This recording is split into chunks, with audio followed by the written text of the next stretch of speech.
సోకులు ఎన్నెన్నో నేనే చూసా, మనసుతో మాటే ఇచ్చా. ఎన్ని రాత్రుల్లో నీకై నేనే వేచా. అది నిజంగా చాలా మంచి మంచి పాటలు అవన్నీ కూడా. ఇదే రామ్ చరణ్ చెప్పండి మగధీరుడు ఎలాగంటే రాదు, మనకు అసలు రాదు. చిరంజీవే మనకి లేచి రామ్ చరణ్ డైలాగ్ చెప్దాం ఉన్నప్పుడు చిరంజీవి వస్తాడు.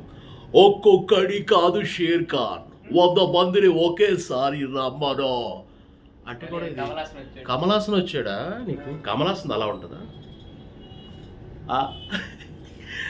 ఇప్పుడు కమలాసంది చేస్తే అది బాలకృష్ణగా అంటారు. ఏంటి మిమిక్రీ అంటే ఏదో ఆషమాషి అనుకుంటారు. ఆ మిమిక్రీ చేయటం అంటే చాలా కష్టం.